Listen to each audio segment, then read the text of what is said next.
ሰላም ውድ የተከበራችሁ ቤተሰቦቻችን፣ የዕለቱን ጉድ ሳይበጠበጥ በንጹህ አማርኛ የምናወጋችሁ ጓደኞቻችሁ ነን። ዛሬ በመካከለኛው ምስራቅ ያለው ነገር ጣሪያ ነክቷል። ብቻም ሳይሆን ጣሪያውን አፍርሶ ወጥቷል። ኢራን ያችን እንደ አድብቶ ገዳይ በድብቅ ጉድጓድ ውስጥም አርጅታ ስትጠበቅ የነበረችውን ሰጅል የተሰኘችውን ቁጡ ሚሳኤል ከመጋዘን መዛ ወጥታለች። ይቺ ሚሳኤል እንደ አሮጌ ሞተር ነዳጅ ሙሉልኝ እያለች የምታንገላታም ሳይሆን ገና ትእዛዝ ሲሰጥ እንደ ቁንጫ ተስፈንጥራ ወጥታም የ2500 ኪሎ ሜትር ርቀት በቅጽበት እግር አውጭኝ ብላ የምትለበልብ ናት። አሜሪካ የእስራኤል አየር መከላከያ እንደ ሸረሪት ድር መላላቱንና መጋለጡንም ሹክ ካለች በኋላ ኢራን 54ኛው ማዕበል በሚል ስያሜ እስራኤልን ላበላብ እያደረገቻት ትገኛለች። ኔታንያሁ ኩራት የሆነው አይረን ዶም ዛሬ በኢራን ክላስተር ቦምቦች ምክንያት ብርክ ይዞታል። ቢቢ ለአሜሪካ እውነቱን ተንፍሰዋል። መቃወሚያዎቻቸው እንደ ጥማቷ ተጠጥተው አልቀዋል። እስራኤል መቃወሚያ ለመግዛትም 2.6 ቢሊዮን ሰቅል ከየመስሪያ ቤቱ እየቆነጠረች ብትመድብም ኢራን ሰጅል ግን ሰማዩን እንደ መብረቅ እየሰነጠቀው ነው። ዛሬ የምናወጋችሁ ስለ ቴክኖሎጂ ብቃት ብቻም ሳይሆን ስለ ኃያላኑ አይጥና ድመት ጨዋታና ወደ መጨረሻው ምዕራፍ ስለተሸጋገረው የፍጥጫው ድማ ይሆናል። አብራችሁን ዝለቁ። እንግዲህ ይህንን የመሰለ ጥሬና ትኩስ ወሬ ሳምንታችሁ እንዲደርሳችሁ የዚህ ቻናል ምስጢረኛ መሆን ግድ ይላችኋል። ስለዚህ ያችን የሰብስክራይብ ምልክትን ሰጅል በሚሳኤል ፍጥነት ጠቅ አድርጓት። የደወል ምልክቷንም እንደ አይረን ዶም ሳትሰበር ተጫኗትና የቤተሰባችን አባሉን። የእኛን ቻናል ሰብስክራይብ ማድረግ ማለት መረጃን በወርቅ ሰዓት ላይ ቁጭ አድርጎ እንደመቀበል ነውና አሁኑኑ አባል ይሁኑ። አሁን ወደ ዘገባው አለፍን። መልካም ቆይታ።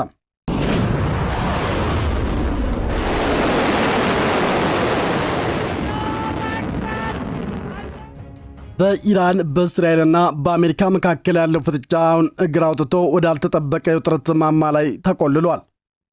ኢራን በወታደራዊ ዘመቻው 54ኛ ማዕበል ስትል የሰየመችውን የጥቃት ናዳ አዝንባለች። ይህም ግጭቱ እምቧ ከተባለበት ጊዜ አንስቶ የታየ እጅግ ዓይን አውጣ የሚሳኤል ዝናብ ሆኖ ተመዝግቧል።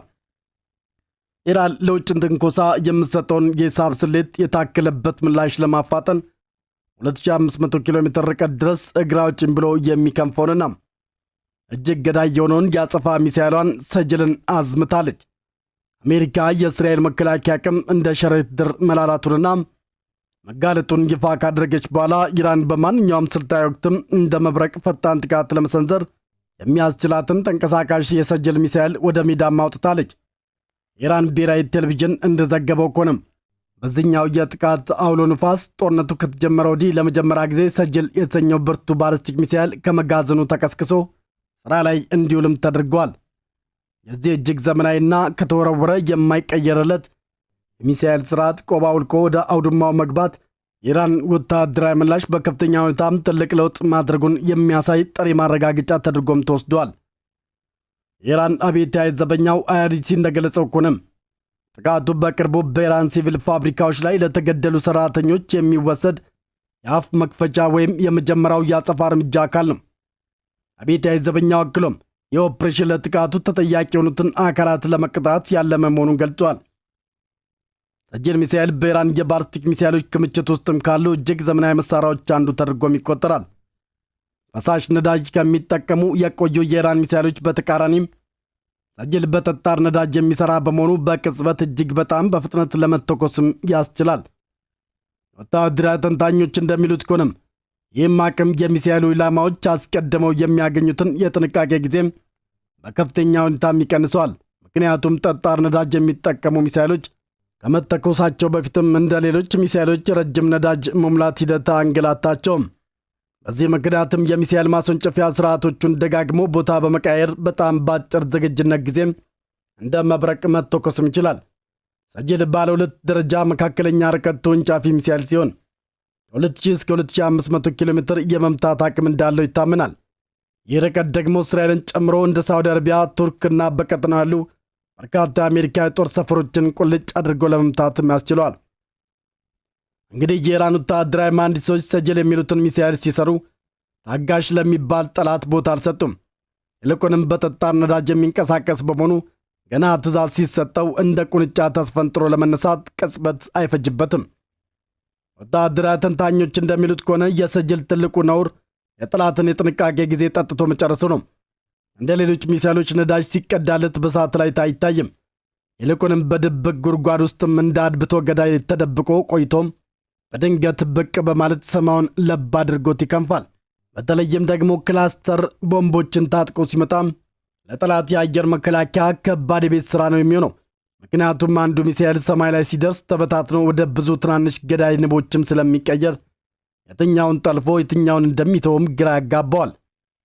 ይህ ሚሳኤል እንደ አሮጌ ሚሳኤሎች በየቀኑ አቧራዬን አብሱልኝ፣ ነዳጄን አጠጡልኝ ብሎ ወታደሩን አንገላታም። በጠጣር ነዳጅ ስለሚሠራ ለረጅም ጊዜ በመጋዘን ውስጥም ድመት እንዳየች አይጥም ኩምሽሽ ብሎ አድብቶ መቆየት ይችላል። ልክ የቁርጥ ቀን ሲመጣ ግን በቅባት እንደራሰ በረንዳም ሸርተት ብሎ ወጥቶ ሰማዩን ያነደዋል። ሰጅል ልክ እንደ አታላይ ፍቅረኛ ነው። መጀመሪያ አብረን ዘልቃለን ብሎ ይነሳና ከአካባቢ አየርን ሲያልፍ ግን የመጀመሪያው ሞተር እንደ አሮጌ ጫማ አውልቆ ይጥሏል። ከዚያም ሁለተኛው ሞተር ተቀስቅሶ እግር አውጭኝ በማለትም ፍጥነቱን እጥፍ ድርብ ያደርገዋል። ይህ መሆኑ ደግሞ ጠላት የትኛው ላይ ላተኩር ብሎ አይኑ እስኪፈስ ድረስም ግራ ያጋባዋል። ይህ ሚሳኤል የዘመኑ ዘመናዊ ስለሆነ በውስጡ የተገጠመለት የጂፒኤስ እና የዳሳሽ ስርዓት አይኑን እንዳሞራ የሰላም ያደርገዋል። ርቀቱ ምንም ያህል 1000 ኪሎ ሜትሮችን ቢሆንም ኢላማውን እንደ መርፌ ቀዳዳ ለይቶ ጥቅጥቅ አድርጎ ለመምታት አቅቶ አልሜ መታወት ሳይሆን መታወትና ረፍኩት የሚል ድፍረት አለው። ወደ መሬት ሲመለስ ያለው ፍጥነት ከድምፅ ፍጥነት በ10 እጥፍ በላይ ስለሚሆን የአየር መከላከያ ራዳሮች ምን ትነካኛለህ እያለ በፊታቸው ይሸርጣል። ጠላት የሚሳኤል መቃወሚያን ለማዘጋጀት ሲፍጨረጨር ሰጅል ቀድሞ ኢላማው ላይ ዱብ ብሎ ሰላምታውን ያቀርባል። በአጭሩ ሰጅል ማለት ለኢራን የመተማመኛ ካባ፣ ለእስራኤልና ለወዳጆቿ ደግሞ ሰላማዊ እንቅልፍ ነሺ የሆነ የዘመናዊ ጦርነት ክፉ አውሬ ነው። እንግዲህ ኢራን አሁን ላይ ሰጅልን ከጉድጓድ መዛ አደባባይ ከማውጣት ለምን እንደፈለገች ስናይ ነገሩ ሲታመሙ ታሞ ሲሞቱ መሞት ከሚለው የቁርጥ ቀን ውሳኔ ጋር የተያዘ ነው። ኢራን በቅርቡ በሲቪል ፋብሪካዎቿ ላይ ለደረሰባት ጥቃት እጅ በእጅ ምላሽ መስጠት ትፈልጋለች። ለዚህ ደግሞ እንደ ቀድሞዎቹ አዝጋሚ ሚሳኤሎች ተኳሽና ተመላካቹን ለሰዓታት የሚያንገላታ መሳሪያ ሳይሆን ገና ትእዛዝ ሲሰጥ እንደ ሚጥሚጣ የሚለበልበውን ሰጅል መረጠች። ጠላት መጡብኝ ብሎ ራዳሩን ወልብሎ ሳይጨርስም ሰጅል ኢላማው ላይ ዱብ ብሎ የጤና ይስጥልኝ ጥያቄውን ያቀርባል። እስራኤል በኩራት የብረት መከላከያ አይረንዶም እያለች የምትጠራው ጥር አሁን ላይ በሚሳኤል ናዳ ላበላብ ሆኗል። ኢራን ሰጅልን የመዘችው ይህንን አጥር ሙልጭ አድርጎ ለማስጨረስ ነው።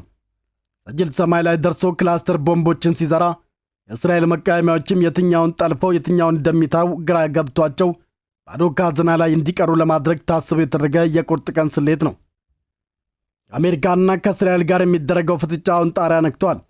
ኢራን ሰጅልን በማውጣት ከእንግዲህ ጨዋታ የለም የሚል መልእክትም ለትራምፕና ለኔታንያሁ አስተላልፋለች።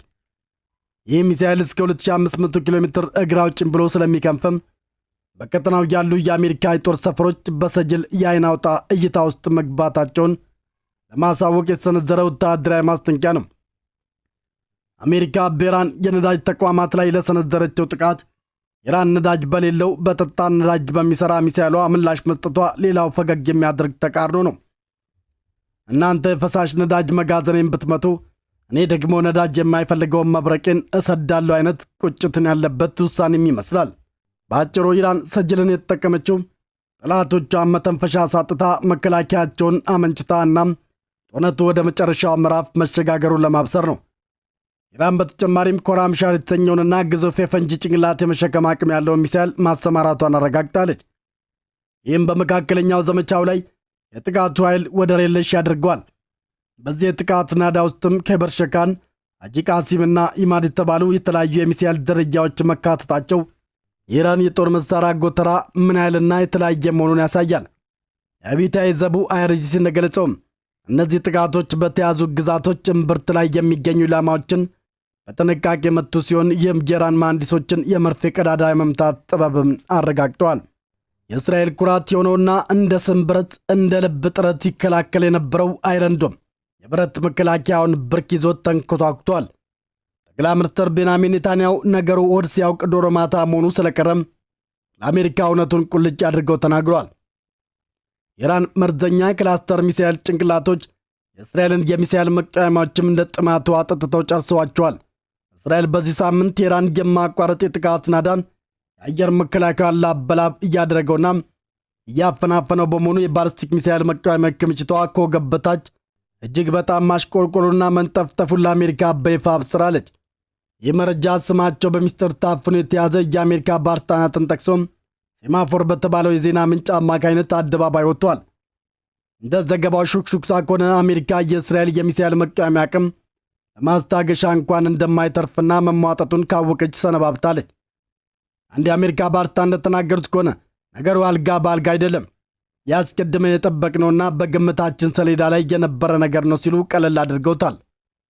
እስራኤል ወደ አሁኑ ጦርነት እግራ አውጪኝ ብላ ስትገባም ገና ባለፈው ክረምት ከኢራን ጋር በነበረው ግጭት የተኮሰቻቸው መቃወሚያዎችም ተማጦባት ባዶ እጇንም ልትባል በምትችልበት አጣብቂኝ ውስጥ እንደነበረች ተዘግበዋል። ይህንን የኪስና የጎተራ ድርቅ ለመፍታትም የእስራኤል ካቢኔ በአስቸኳይ 2.6 ቢሊዮን እስራኤል ሰቅልን ለጦር መሳሪያ ግዢ መድበዋል። መንግሥት እንደገለጸው ይህ ገንዘብ ከወለድ ክፍያዎችና ከሌሎች ሚኒስቴር መስሪያ ቤቶች ተቆንጥሮ የተገኘ ሲሆን ዓላማውም የተማጠጡ መቃወሚያዎችን እንደ ዓይን ብሌን በፍጥነት መተካት ነው። አሁን ደግሞ የኢራን የማያቋርጥ ጥቃት ረጅም ርቀት ተኳሽ መከላከያ ስርዓቷን ወጥረው ይዞታል። ኢራን ቀድሞውኑ መርዘኛ በሆኑት ሚሳኤሎቿ ላይ ክላስተር ቦምቦችን ለመጨመር መወሰኗ ለእስራኤል ሁኔታውን ይበልጥ አባብሶባታል። ሲኤንኤን ቀደም ብሎ እንደዘገበውም ይህ እርምጃ የእስራኤልን ሚሳኤል ገዳይ መቃወሚያ ክምችት ለማሟጠጥ ትልቅ አስተዋጽኦ አለው። አብዛኞቹ የኢራን ባሊስቲክ ሚሳኤሎች ወደ 24 የሚጠጉ ትናንሽ ቦምቦችን የሚሸከሙ ሲሆን ኮራምሻል የተሰኘው ሚሳኤል ግን እስከ 80 የሚደርሱ ቦምቦችን ታጥቆ ሊመጣ እንደሚችል ባለሙያዎች ገልጸዋል። የሴማፎር ዘገባ አሜሪካ የራሷን የሚሳኤል መቃወሚያዎችን ለእስራኤል ለመሸጥ ወይም ለማካፈል ስላላት ፍላጎት ያረጋገጠ ነገር የለም። ይህ ደግሞ አሜሪካ ራሷ ከኢራን ጋር በገባችበት ጦርነት ምክንያትም የራሷን የቤት ውስጥ ክምችት አጣብቂኝ ውስጥም ሊከተው ይችላል። ሌላኛው የአሜሪካ ባለስልጣን ለሴማፎር በሰጡት ቃልም በቀጠናው ያሉ የጦር ሰፈሮቻችን፣ ሰራተኞቻችንና ጥቅማችን ለመጠበቅ የሚያስፈልገነው ነገር ሁሉ በእጃችን አለ ብለዋል። ኢራን በግዛቷ ላይ ለሚሰነዘሩት የአሜሪካና የእስራኤል ጥቃቶች አጽፋ ለመመለስም በቀጠናው በሚገኙ የአሜሪካ ጦር ሰፈሮችና በቴል አቪቭ ላይ የሚሳኤልና የድሮን ናዳ እያወረደች ትገኛለች። የሴማፎር ዘገባ የወጣው ፕሬዝዳንት ዶናልድ ትራምፕ ዋሽንግተንን ገደብ የሌለው የጦር መሳሪያ ክምችት አላት ብለው ከተናገሩ ከጥቂት ጊዜያት በኋላ ነው። በሌላ በኩል የዋይት ሃውስ የፕሬስ ጸሐፊ ካሮሊን ሌቪት ለዘገባው ምላሽ ሲሰጡ የአሜሪካ ክምችት ትራምፕ በኢራንና በሌሎች ላይ የያዙትን ግብ ለማሳካት ከበቂ በላይ መሆኑን ተናግረዋል። እስራኤል በጦርነት ወቅትም የኢራንን ሚሳኤሎች ለመመከት እንደ ተዋጊ ጄቶች ያሉ ሌሎች አማራጮች ቢኖራትም የሚሳኤል መቃወሚያዎች ግን ለረጅም ርቀት ጥቃቶች እጅግ አይነተኛ መከላከያዎች ናቸው። እስራኤላውያን ከባሊስቲክ ሚሳኤል ጥቃት በፊትም በሚሰጥ የቅድመ ማስጠንቀቂያና በየቦታው በሚገኙ የቦምብ መጠለያዎች አማካይነት በአንጻራዊ ሁኔታ ደህንነታቸው የተጠበቀ ቢሆንም ባለፈው ሳምንት ግን አንዲት ትንሽ ቦምብ በቴል አቪቭ ዳርቻ የሁለት ሰዎችን ሕይወት ቀጥፋለች። ሌሎች በርካታ ሰዎችም ለጉዳት ተዳርገዋል። አንድ የእስራኤል የጦር አውራ ለሲኤንኤን እንደቆሰቆሱትም በዚህ ጦርነት ወቅትም ወደ እስራኤል ከተወረወሩት ባሊስቲክ ሚሳኤሎች መካከል ግማሽ ያሉ ክላስተር ቦምቦችን ታጥቀው የመጡ ናቸው።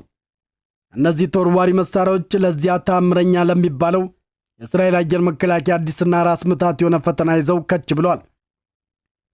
እስራኤል አብዛኞቹን ባሊስቲክ ሚሳኤሎች በሰማይ ላይ ጠልፋ ብታስቀርም ትናንሾቹን ቦምቦች ግን በአነስተኛ መጠናቸውና ለመጥለፍ በሚሰጡት እጅግ ቅጽበታዊ ጊዜ ምክንያት ለማስታገስ በእጅጉ ላበላብ ሆናለች። ይህ በእንዲህ እንዳለ በመጋቢት 5 ቀን የእስራኤል መከላከያ ሚኒስትር ከኢራን ጋር ያለው እሰጥ አገባ መቀየሪያ ነጥብ ላይ መድረሱን አብስረዋል። ሁኔታው ለአገሪቱ አመራር ወሳኝ ወቅት ነው ሲሉ ተንብየዋል። በአሜሪካ ፕሬዝዳንት ዶናልድ ትራምፕና በእስራኤሉ ጠቅላይ ሚኒስትር ቤንያሚን ኔታንያሁ ግንባር ቀደምትነት የሚመራው ዓለም አቀፋዊ የኢራን ፍጥጫ አሁን በከፍተኛ ሁኔታም አይጥና ድመት ወደ መሆን ተሸጋግሮ የሚያስፈልገው ጊዜ ሁሉ የሚዘልቅ የቁርጥ ቀን ምዕራፍ ውስጥም ገብተዋል። መከላከያ ሚኒስትሩ አክሎም የአሜሪካ ጦር ዛሬ ምሽት በኢራን የነዳጅ ተቋማት ላይ ለሰነዘረው ብርቱ ምት ፕሬዝዳንት ትራምፕን እጅ ነሳለሁ፣ አደንቃለሁ። ይህ በሆርሙዝ ወንዝ ላይ ለተፈጸመው የፈንጂ ቁፋሮና በኢራን አገዛዝ ለሚደረገው የማስፈራሪያ ሙከራ ተገቢውን ቅጣት ነው ብለዋል። የእስራኤል አየር ኃይልም በቴህራን በመላው ኢራን ላይ ኃይለኛ ጥቃት ማዕበሉን እየጋተ መቀጠሉን ገልጸዋል። እንደ ሚኒስትሩ አባባል ኢራን እስራኤልና አሜሪካን አሁን ካለው ዘመቻም ለማንገራገር ለማደናቀፍ ሽብርን ብትጠቀምም ምላሹ ግን እንደ ብረት የጠነከረና የማይናወጥ መደሻ ይሆናል። አሁን የመጨረሻው ወሳኝ ዙር ትግል ውስጥ መግባታቸውን የገለጹት ሚኒስትሩ ይህ ትግል በአገዛዙ የመዳን ተንፋሽና በመጨረሻው እጅ መስጠት መካከል ያለ ፊልሚያ መሆኑን አመልክተዋል። የኢራን ሕዝብም ይህንን አደገኛ አገዛዝ በቆራት ትግል በመጣል ኢራን እንዲታደጉ ጥሪ አቅርበዋል። ይሁን እንጂም የኢራን ባሊስቲክ ሚሳኤል ናዳ በበረታበት በዚህ ወቅትም የእስራኤል የሚሳኤል መቃወሚያ ቀውስ አሳሳቢ ደረጃ ላይ መድረሱን ታዛቢዎች የኔታንያሁ መከላከያ መጋዘን እስከ መቼ ይዘልቃል ብለው በጥርጣሬ እንዲጠይቁ አስገድዷቸዋል። እንግዲህ የዛሬው ዝግጅታችን በመካከለኛ ምስራቅ ሰማይ ላይ የተሰነዘረውን ሰጅል መብረቃዊ ጉዞና የእስራኤልን የአየር መከላከያ አተነፋፈስ በሚገባ ይፈተሽን ነበር። ኢራን ያችን ለቁርጥ ቀን ያቆየቻትን ገዳይ ሚሳኤል ከመሬት በታች ካሉ ጉድጓዶች መዛ መውጣቷም ጦርነቱ ከቃላት ፉከራ ወጥቶ ወደ ለየለት ምዕራፍ መሸጋገሩን ቁልጭ አድርጎ አሳይቶናል። የእስራኤል ኩራት የሆነው አይረንዶም በኢራን ክላስተር ቦምቦች ናዳ ምክንያት ላበላብ ሆነው መቃወሚያዎቹም እንደ ክረምቷ መንጠፍጠፋቸው ለኔታንያሁ መንግሥት ትልቅ ራስ ምታት ሆኖባቸዋል። አሜሪካም ቢሆን ከሩቅ ምስራቅ መከላከያዎቿን እየነቀለች ወደ ቀጠናው ማጓጓዛ ነገሩ እንደ ቀልድ የሚታይ ያለመሆኑንና የዓለም ኃያላን ሳይቀሩ ነገሩ ከወገብ በታች እንዳይወርድ ስጋት ላይ መውደቃቸውን ያሳያል። ታዲያ ይህ የአይጥና ድመት ጨዋታ የት ጋር ያበቃ ይሆን? ኢራን ሰጅልን መዛ ፉከራዋን በተግባር ስታሳይ፣ እስራኤል ደግሞ በቢሊዮን የሚቆጠር ሰቅል መድባ ተጨማሪ አጸፋ እየተዘጋጀች ነው።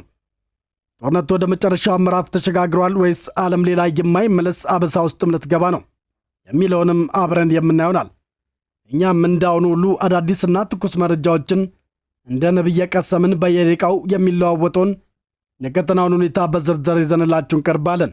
እስከዚያው ግን እናንተም መረጃን በቁም ነገር በፈገግታ እየቃረማችሁ ሀገራችንም ሆነ ዓለማችን ሰላም ያድርግልን እያልን በዚሁ እንሰናበታችኋለን።